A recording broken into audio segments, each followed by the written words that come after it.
As IGN celebrates its 25th anniversary, we're updating our previous top N64 games list, originally written more than 21 years ago, to celebrate the N64 games that have left the biggest mark not just on our lives, but on the industry as a whole. As always with any kind of list like this, it's important to establish our criteria to explain as best as we can why some games made the list and others didn't. First, while we didn't have a hard rule on only including games that were exclusive to the N64, we also didn't want to include games that are just simply better on other platforms of that era, like Resident Evil 2 and Rayman 2. Second, we tried to consider a number of factors, including historical significance, how good it looked and played at the time, in addition to how well it holds up today. You know, just in case you're still able to dig your old N64 out of the closet. The games toward the top of this list are the ones that we feel have the best combination of those three criteria, while the ones towards the bottom, or the ones that didn't make the cut, might be strong in one of those aspects but lacking in the others. Finally, one last note, because our staff is mostly made up of people who played Nintendo 64 games released only in North America, we decided to keep this list import-free. But if you want to see some of our favorite import picks, check out the written version of this list on IGN.com, along with our picks all the way up to the top 25. With all that said, let's kick this off with number 10. While GameCube's Star Wars Rogue Leader Rogue Squadron 2 is a fan favorite, the original game for N64 is no sleeping Wookiee. This galaxy far, far away dream come true followed the adventures of Luke Skywalker as he piloted his way through 15 missions in familiar and new locations like Tatooine, Corellia, Mon Calamari, and the Hoth-like Fest that was filled with AT-AT walkers to topple with your snowspeeder's tow cable. Wait a minute, no Hoth? Don't worry, the iconic battle from The Empire Strikes Back, alongside Beggar's Canyon and the Death Star Trench Run, were unlockable secrets that made the game that much more exciting, pushing you to achieve all those tricky medals. Fun fact, Rogue Squadron was released shortly before Star Wars Episode 1 The Phantom Menace, and Lucasfilm gave the team the design for the Naboo starfighter to use in-game, but it had to stay secret for 6 months after launch to coincide with the movie's release. Nintendo's third game for the Nintendo 64 after Super Mario 64 and Pilot Wings 64 so perfectly nailed an underrepresented racing genre, it's honestly tough to play a more recent PWC/jet ski racer and not feel that something's missing. That something is the way the watercraft control, the way the ever-changing waves and ocean currents impact the handling, and of course, how each level changes with the tides. The dynamic weather and water conditions range from subtle, such as fog obscuring your vision and eventually burning off, to dramatic, where entire portions of a track are altered. Unlike the aforementioned Mario 64 and Pilot Wings, Wave Race 64 does not ease players into their fight against the elements, but the high difficulty curve eventually gives way to being one with the controls and pulling off the most impressive stunts and even diving nose first into the waves to bypass obstacles. Also, you get to ride a dolphin. That's as good as it gets right there. No one knew what to make of Super Smash Bros. When it first released in 1999. In typical Nintendo fashion, Smash Bros. Was unlike any fighter that had come before it. Instead of a life bar, characters would have their damage go up until they were knocked off the screen. There were all kinds of wild items like beam swords and invincibility stars. It was no wonder that so much of the contemporary coverage seemed bemused by it. What people didn't realize was that Smash Bros. Was laying down a formula that would endure for more than 20 years, making it one of Nintendo's most popular series. While comparatively simpler than its successors, the original Super Smash Bros. Still stands as one of N64's most entertaining party games, replete with ridiculous moments and numerous nods to Nintendo history. Even today, Pikachu's plaintive "Pika Pika" while flying into the distance draws a laugh. Dated as it is in some ways, the original Super Smash Bros. Is still a delight. In a post-Super Mario 64 world, it was a bold move of Nintendo to change up Mario's art style and gameplay so drastically, Yet it's hard to overstate just how adorable it was, and still is, seeing all of Mushroom Kingdom's residents in paper form. It also built upon the excellent turn-based RPG foundation that originated in Super Nintendo's Super Mario RPG Legend of the Seven Stars, and continued to allow us to team up with charming and interesting characters. In another twist to the formula, N64's Paper Mario also allowed us to play as Princess Peach at multiple points in the game, and let us learn more about Bowser's evil plan, and even bake a delicious-looking strawberry cake to bribe a Shy Guy.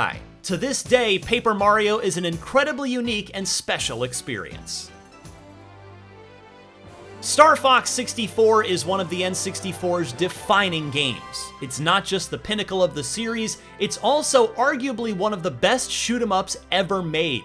Star Fox has tried ever since to capture just what made Star Fox 64 so special, but it's doubtful that it will ever be able to recreate the raw spectacle that was Star Fox 64 in 1997. A showcase game for the N64, Star Fox 64 was a technological pioneer for Nintendo, being among the first console games to feature fully voiced dialogue and rumble feedback. But what makes Star Fox 64 truly timeless is its design. The Lilat system is a playground, which invites you to undertake multiple rapid-fire playthroughs in order to plumb all of its secrets. Easy to pick up, Star Fox 64 can become brutally challenging on Expert, which makes earning Fox's iconic shades all the more satisfying. Today, it's mostly remembered as a meme generator thanks to quotes like, "do a barrel roll," but Star Fox 64 might hold up better than any game in the N64's library. It's a true classic.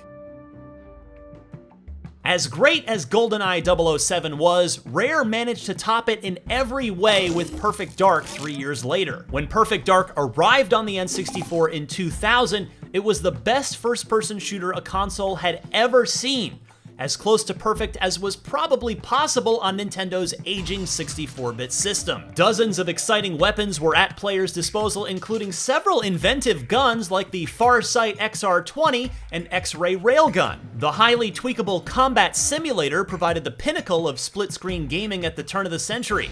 Get 4 friends together, throw in a few of the various bots that each had their own playstyles, and that was many, many nights of gaming sorted. Perfect Dark is a slower-paced shooter than most modern entries in the genre, but it remains fun and very playable today. A clever approach to difficulty in the single-player campaign added mission objectives when you played on higher levels, a much more thoughtful way to manage difficulty than simply increasing enemy health and damage. Because of its popular movie tie-in, GoldenEye raked in much more gold, but Perfect Dark nearly perfected what GoldenEye started.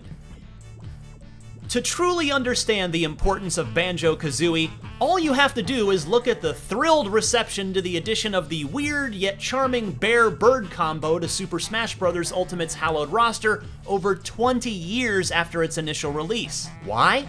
BanjoKazooie has withstood the test of time as both a character duo and a game. Following the game-changing release of Super Mario 64, Rare took what was so special about that game and built upon it to create a timeless and hilarious adventure with an unlikely crew. From meeting and fighting memorable characters like Gruntilda and Mumbo Jumbo to searching far and wide for the iconic golden puzzle pieces called Jiggies, to discovering and saving hidden Jinjos that were placed around each level, there was always a reason to smile while playing BanjoKazooie. Actually, there was always a reason to smile, period, as who can forget the adorable animations that were BanjoKazooie's save files, where the duo would sleep, cook, and even play a Game Boy.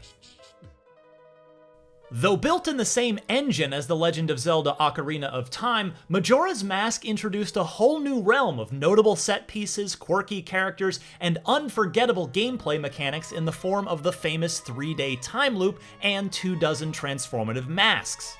Mature themes abounded in every heart-wrenching side story, which may have overshadowed the core storyline of the upcoming end of the world if not for the massive, threatening moon overhead.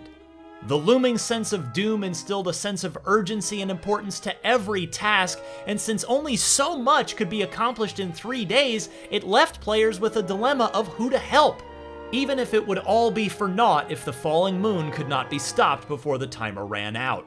It all sounds quite gloomy, but the grand sense of adventure and clever puzzles expected in a Zelda game are intact. And Majora's adds the thrill of finding new masks with new abilities, making Majora's Mask perfectly fun and rewarding. Where Ocarina of Time is undeniably a classic masterpiece, Majora's Mask adds a little spooky spice that makes it unique, memorable, and something truly special in its own right.